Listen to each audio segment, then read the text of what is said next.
Hello students, आपका फिर से स्वागत किया जाता है द्रोणाचार्य कोचिंग सेंटर में, यानी कि द्रोणाचार्य डीसीसी में। आज का टॉपिक है प्रकाश का अपवर्तन। और प्रकाश का अपवर्तन का मैंने 2 वीडियोस अपलोड कर चुका हूँ, जिसमें कि प्रकाश का अपवर्तन में जो है हमने बताया है कि कैसे होता है, नहीं होता है, यानी कि पूर्ण अध्याय के बारे में। दूसरा वीडियो जो है उसमें मैंने बताया है उसका न्यूमेरिकल्स, यानी कि आंकिक प्रश्न। इस वीडियोस में मैं बताने वाला हूँ बहुविकल्पीय प्रश्न के बारे में, जो कि कम से कम आपके लिए 50 एमसीक्यूज मैंने लाए हैं, है ना। 50 एमसीक्यूज है मेरे पास। मैं आपके लिए एमसीक्यूज मैंने लाए हैं। क्लास 10 के जितने भी स्टूडेंट्स हैं जो देने वाले हैं एग्ज़ाम, यस, और जो देंगे 2025 में, है ना, 2025 में दो देने वाले हैं, और 2025 का सेशन वाले जो हैं जो 2026 में देंगे, उन सभी के लिए ये जॉब बहुत ही ज़रूरी है। और मेरा जो भी वीडियोस है वो सारे के सारे वीडियोस जो हैं जो क्लास 10 से रिलेटेड हैं, वो सारे के सारे वीडियोस जो हैं क्लास 10 के लिए बहुत ही ज़रूरी है। तो आप सभी से ये रिक्वेस्ट है, और साथ ही साथ जो है जितने भी स्टूडेंट्स हैं उन सभी को बोला जा रहा है कि आप उस वीडियोज़ को देखिए। इससे आपके भविष्य को बहुत ही अच्छा प्रभाव पड़ेगा। तो चलते हैं आगे और देखते हैं कि इसमें क्या है, नहीं है। ठीक है दोस्तों।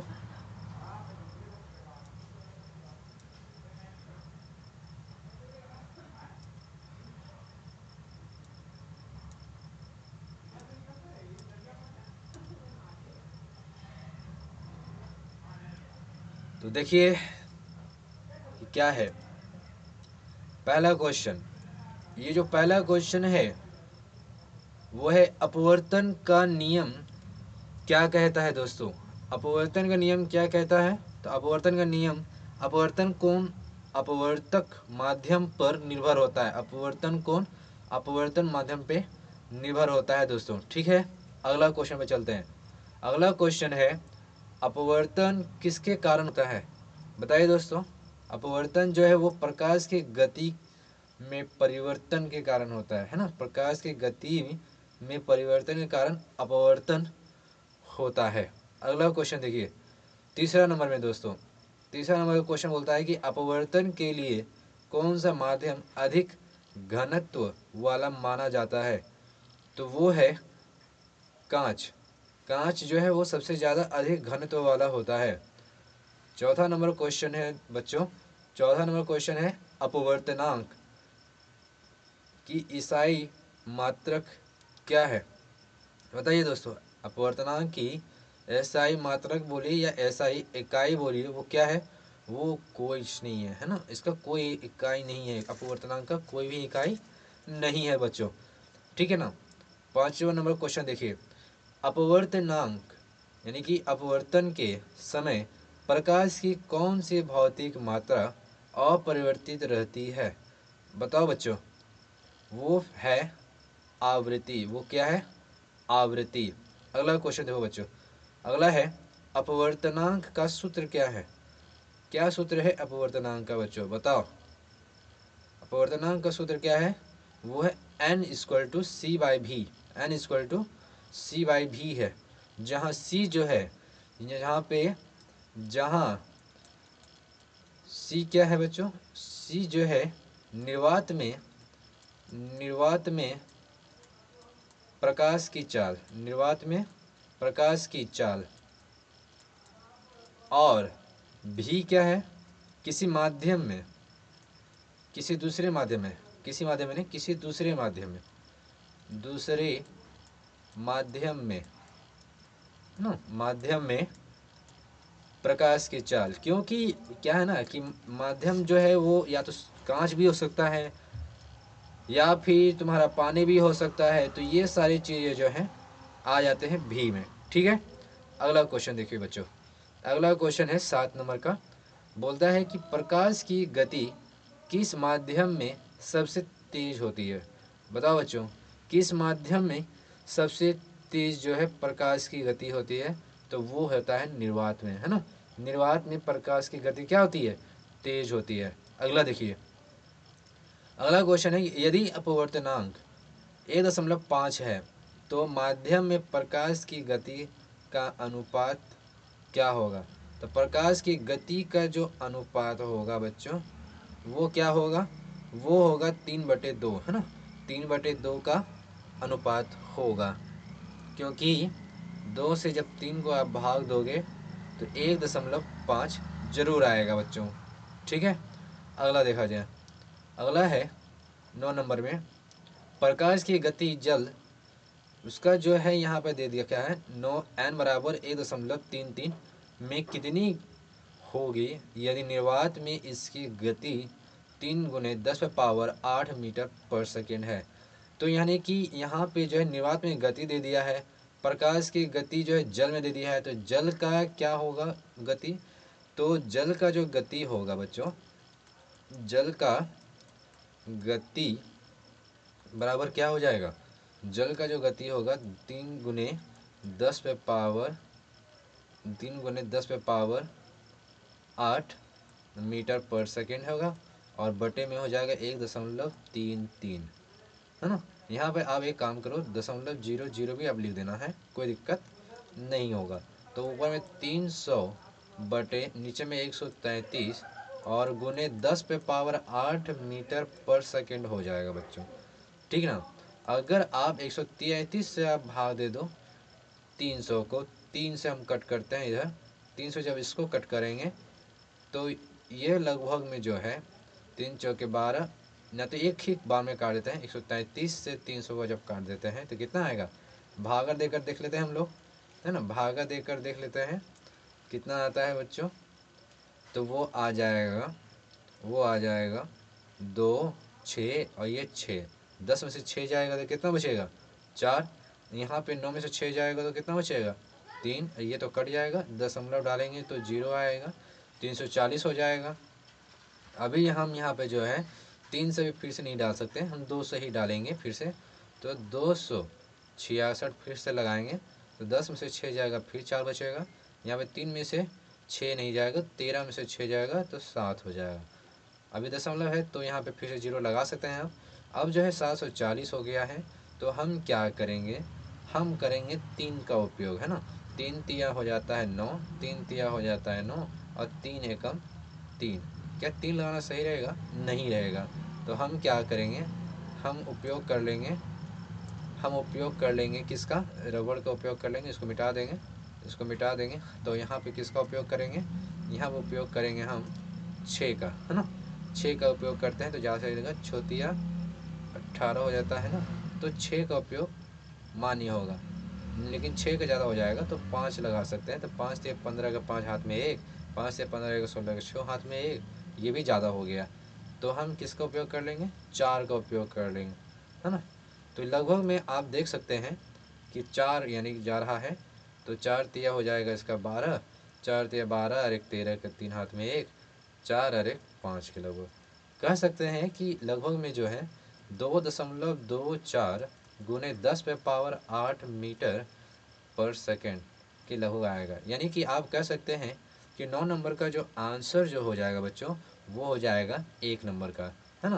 क्योंकि लगभग में बोल रहा है तो उस हिसाब से जो है 2.25 गुने 10⁸ मीटर पर सेकेंड आप ले सकते हैं। ठीक है बच्चों, आगे की ओर बढ़ते हैं हम लोग। अगला क्वेश्चन है ना। अगला क्वेश्चन क्या है? वायु में, है ना, वायु से कांच में जाने पर प्रकाश किस दिशा में मुड़ जाता है? तो वायु से कांच में जब जाता है तो वो जो है आपतित किरण की ओर मुड़ता है ना, आपतित किरण की ओर मुड़ जाता है बच्चों। आगे की ओर देखा जाए, 11 नंबर में बोलता है पूर्ण आंतरिक, है ना, पूर्ण आंतरिक परावर्तन कब होता है? बताइए, पूर्ण आंतरिक परावर्तन कब होता है बच्चों?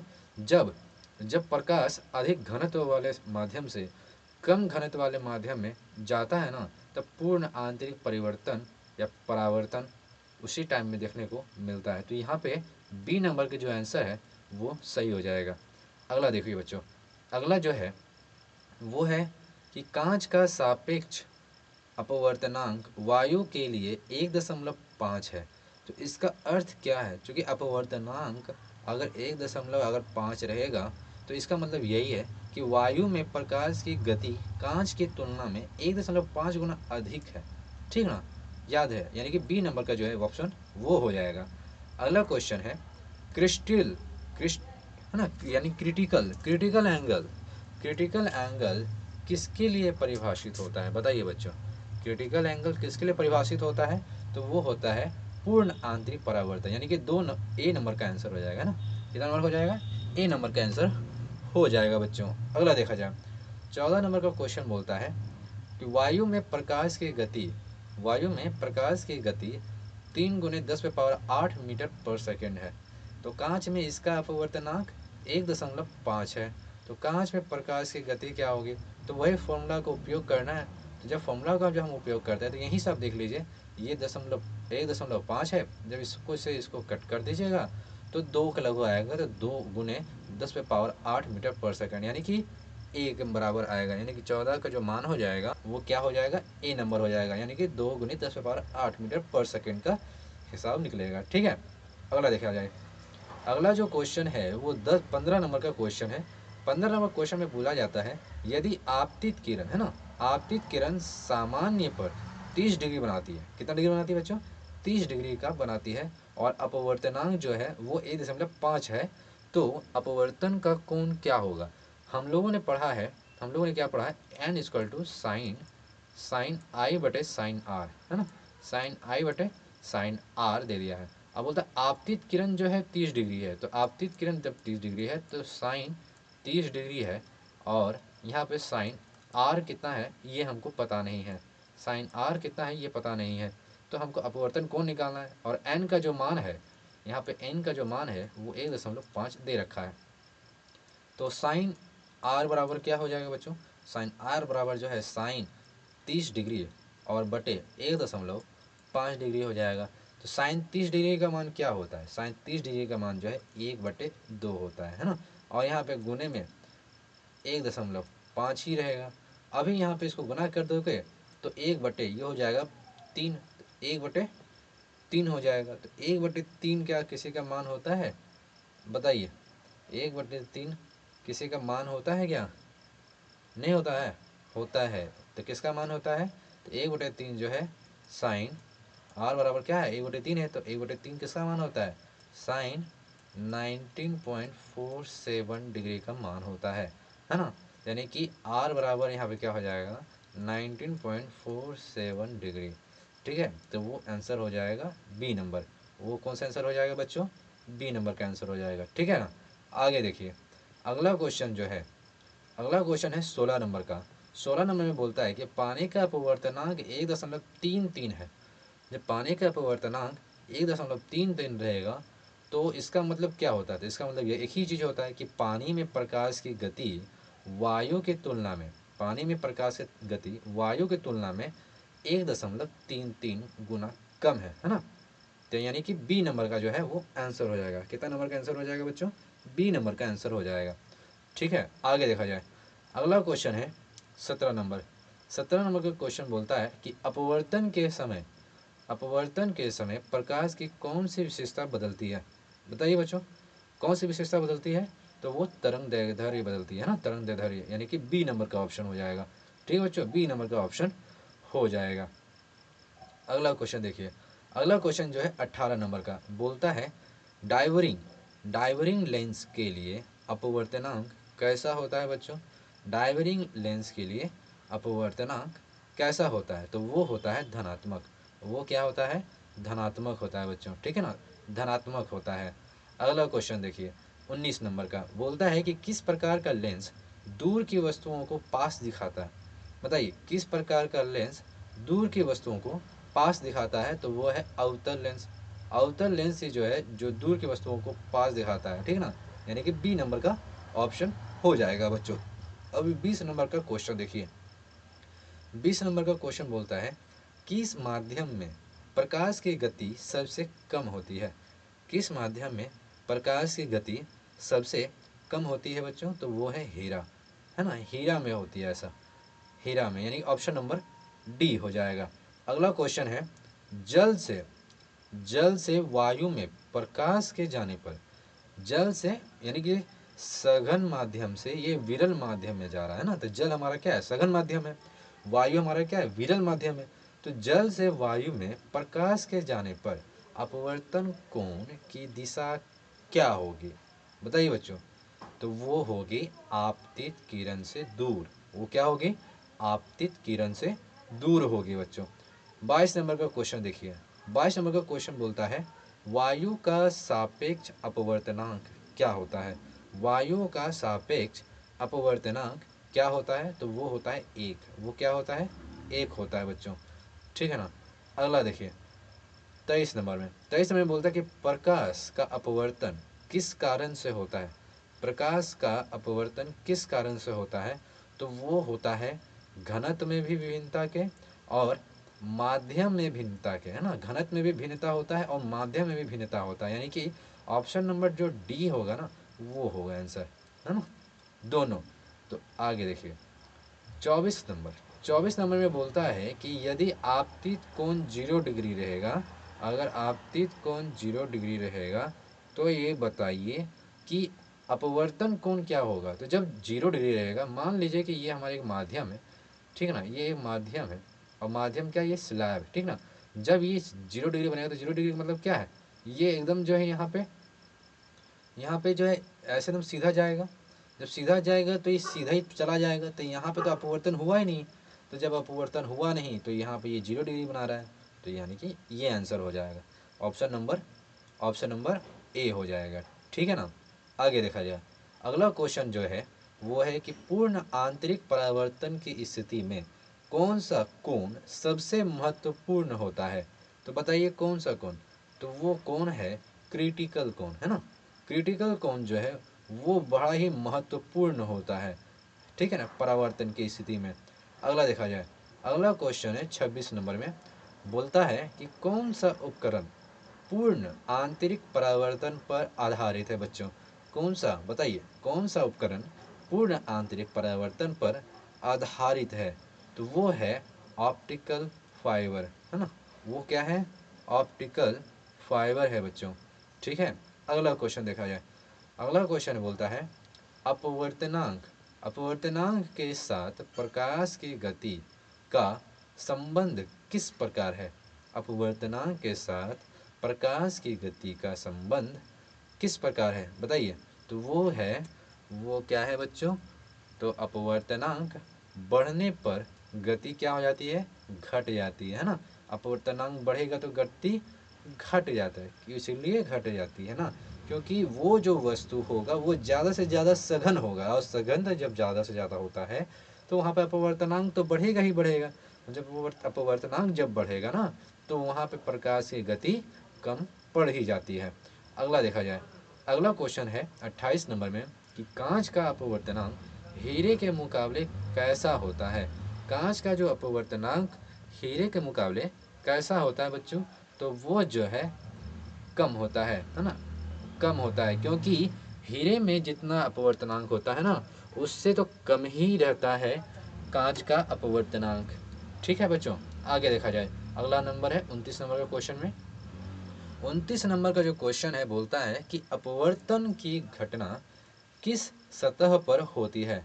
अपवर्तन की जो घटना है वो किस सतह पर होती है? तो वो होती है पारदर्शी सतह पर, है ना। पारदर्शी सतह पर ही हम जो है अपवर्तन की घटना देख सकते हैं। अब जहाँ प्रकाश पार ही नहीं होगी तो हम वहाँ पे कैसे पता चलेगा कि वहाँ अपवर्तन हुआ या नहीं हुआ, है कि नहीं बच्चों। अगला देखा जाए अगला है जब प्रकाश वक्र सतह पर गिरता है, जब प्रकाश वक्र सतह पर गिरता है तो कौन सी घटना होती है? बताइए बच्चों। जब प्रकाश वक्र सतह पर गिरेगा तो कौन सी घटना होगी?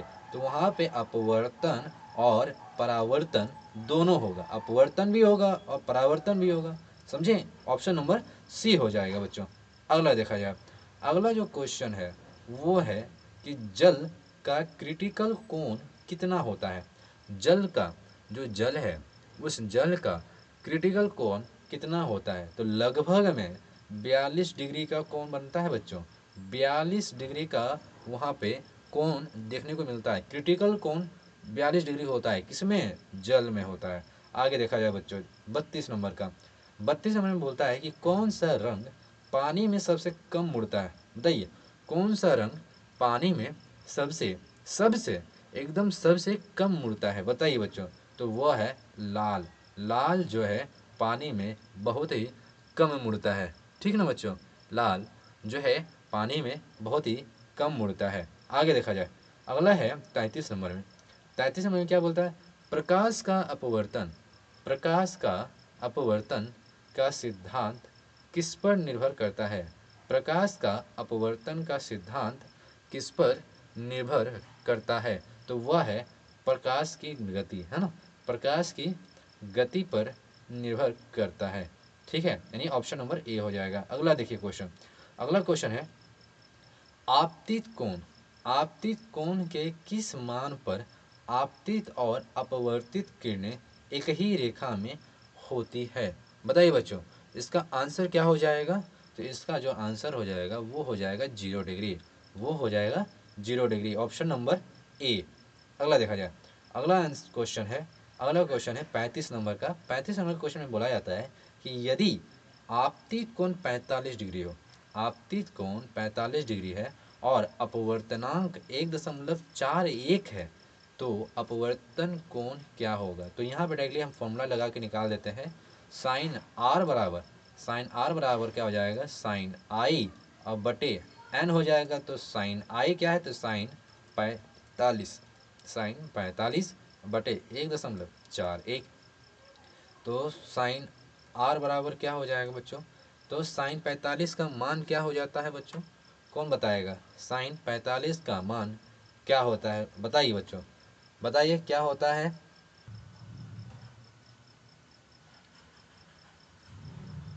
तो क्या होता है बच्चों, बताइए। तो वो होता है साइन 45 का मान जो है 1/√2 होता है ना। और यहाँ पर मान दे रखा है 1/1.41, है ना। तो अभी यहाँ पे देखिए, तो अभी यहाँ पे क्या होगा? √2 का मान लिखना पड़ेगा। तो √2 का मान जो है 1.414 होता है, और यहाँ पे 1.41 ऑलरेडी दे रखा है कि नहीं। अभी जो है यहाँ पे मान क्या हो जाएगा बच्चों? तो यहाँ पे गुना कर देंगे, तो गुना करने के बाद जो आंसर आएगा तो वो जो है साइन आर बराबर हो जाएगा साइन 32 डिग्री, यानी कि आर बराबर जो है 32 डिग्री का आंसर हो जाएगा, यानी कि 35 का सी नंबर, 35 का सी नंबर हो जाएगा बच्चों। चलिए आगे और बढ़ते हैं और देखते हैं कि क्या है। अगला क्वेश्चन बोलता है 36 नंबर में कि यदि वायु से कांच में प्रकाश जाता है तो निम्न में से कौन सा सही होगा? बताइए बच्चों, कौन सा सही होगा? तो वो होगा प्रकाश का मुड़ना। वो क्या होगा? प्रकाश क्या होता है? मुड़ जाता है। ए नंबर सही हो जाएगा, ठीक है। अगला क्वेश्चन जो है 37 नंबर में, वो देखिए, बोलता है कौन सा माध्यम पूर्ण आंतरिक परावर्तन के लिए उपयुक्त होता है? बताइए कौन सा माध्यम पूर्ण आंतरिक परावर्तन के लिए उपयुक्त है? बताइए। तो ऑप्शन हो जाएगा जल से वायु में, है ना। जल से वायु में जाने वाली जो भी किरणें होती हैं या परावर्तन होता है, ये इस माध्यम जो पूर्ण आंतरिक परावर्तन के लिए उपयुक्त है, ठीक है ना। अगला नंबर देखिए 38 नंबर का क्वेश्चन। 38 नंबर का क्वेश्चन में बोलता है ऑप्टिकल फाइबर, ऑप्टिकल फाइबर किस सिद्धांत पर कार्य करता है? बताइए ऑप्टिकल फाइबर किस सिद्धांत पर काम करता है? तो वो काम करता है पूर्ण आंतरिक परावर्तन पे, पूर्ण आंतरिक परावर्तन पे काम करता है बच्चों। आगे देखा जाए अगला क्वेश्चन, अगला क्वेश्चन है 39 नंबर का। अगला क्वेश्चन है 39 नंबर का, यदि आपतित कोण, आपतित कोण क्रिटिकल कोण से अधिक है, अगर आपतित कोण क्रिटिकल कोण से अधिक है तो क्या होता है? बताइए। तो क्या होता है बच्चों, बता दीजिए। तो वो हो जाता है पूर्ण आंतरिक परावर्तन। वो क्या हो जाता है बच्चों? पूर्ण आंतरिक परावर्तन है, ऑप्शन नंबर सी हो जाएगा। अगला देखा जाए, अगला क्वेश्चन जो है 40 नंबर का, वो बोलता है वक्र सतह पर अपवर्तन के लिए उपयोग किए जाने वाले नियम कौन से हैं? वक्र सतह पर अपवर्तन के लिए उपयोग किए जाने वाले नियम कौन से हैं? बताइए दोस्तों, कौन से हैं? तो वो हो जाएंगे ऑप्शन नंबर सी, यानी कि दोनों ए और बी दोनों हो जाएंगे, यानी कि स्नेल का नियम भी काम करता है इसमें, साथ ही साथ आपतित और अपवर्तित किरणें एक ही तल पे भी मौजूद रहते हैं। अगला क्वेश्चन देखा जाए। अगला क्वेश्चन है 41 नंबर में कि सूर्यास्त के समय सूर्य लाल क्यों दिखाई पड़ता है। ये लो हम लोग जो है डेली देखते हैं इस चीज़ को, सूर्यास्त के समय सूर्य लाल क्यों दिखाई पड़ता है बच्चों, बताइए। क्योंकि प्रकाश का अपवर्तन होता है, यहाँ पे क्या होता है, प्रकाश का अपवर्तन होने के कारण दिखाई पड़ता है। ठीक है, आगे देखा जाए। अगला क्वेश्चन है कांच में कौन सा रंग सबसे अधिक मुड़ता है बच्चों, कांच में कौन सा रंग सबसे अधिक मुड़ता है, बताइए। कौन सा रंग सबसे अधिक मुड़ता है, तो वो है बैगनी, है ना, बैगनी रंग। बैगनी रंग जो होता है वो सबसे ज़्यादा मुड़ता है। अगला देखा जाए 43 नंबर का क्वेश्चन बोलता है जल से कांच में जाने पर, जल से कांच में जाने पर प्रकाश की गति कैसी होगी बच्चों, बताइए। तो प्रकाश की गति जो है वो घटेगी, प्रकाश की गति क्या हो जाएगी, घटेगी, है ना, एकदम घटेगी। आगे देखा जाए 44 नंबर, 44 नंबर में बोला जाता है यदि किसी माध्यम का अपवर्तनांक, यदि किसी माध्यम का अपवर्तनांक 2 रहा, अगर किसी भी माध्यम का अपवर्तनांक अगर 2 है तो इसका अर्थ क्या होता है, जरा सा बताइए आप। तो इसका अर्थ यही होता है कि प्रकाश की गति माध्यम में निर्वात की तुलना में आधी है प्रकाश की गति माध्यम में निर्वात की तुलना में आधी है, ठीक है ना। अगला देखा जाए, अगला देखा जाए, ठीक है। क्या मैंने 44 का कुछ मिस्टेक किया है क्या, मैंने 44 का कुछ मिस्टेक किया है क्या। यदि किसी माध्यम का अपवर्तनांक 2 है ना, माध्यम का अपवर्तनांक अगर 2 है तो इसका अर्थ क्या होता है, तो इसका अर्थ ये है कि प्रकाश की गति माध्यम में निर्वात की तुलना में आधी है। हाँ ये बिल्कुल ठीक है, सही है। तो अगला देखा जाए 45 नंबर में बोला जाता है कि कौन सा उपकरण अपवर्तन के सिद्धांत पर कार्य करता है, बताइए तो बच्चों। अपवर्तन के सिद्धांत पर कौन सा कार्य करता है, क्या होगा इसका, कितना नंबर का आंसर सही हो जाएगा, तो वो हो जाएगा answer B, sorry answer A हो जाएगा, यानी कि प्रिज्म। आंसर क्या हो जाएगा, प्रिज्म हो जाएगा। आगे देखा जाए अगला क्वेश्चन है 46 नंबर में, बोलता है कि पानी के भीतर तैराक को हवा में वस्तुएं कैसे दिखती है, तो कैसे दिखेगी बच्चों बताइए। तो वो पास ही दिखेगी, वो कैसे दिखेगी, पास दिखेगी, है ना, पास, क्योंकि वहाँ भी अपवर्तन होता है।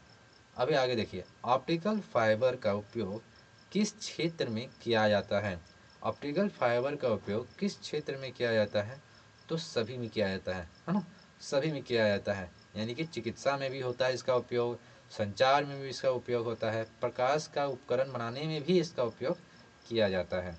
अगला देखिए बच्चों, अगला है स्नेल का नियम, स्नेल का नियम किसके लिए लागू होता है बच्चों, बताइए। स्नेल का नियम किसके लिए लागू होता है, कौन बताएगा, बताइए जरा सा। तो वो सिर्फ केवल अपवर्तन के लिए, है ना, केवल अपवर्तन के लिए ही ये लागू किया है, ठीक है ना। आगे देखा जाए 49 49 नंबर का क्वेश्चन, 49 नंबर का क्वेश्चन में बोलता है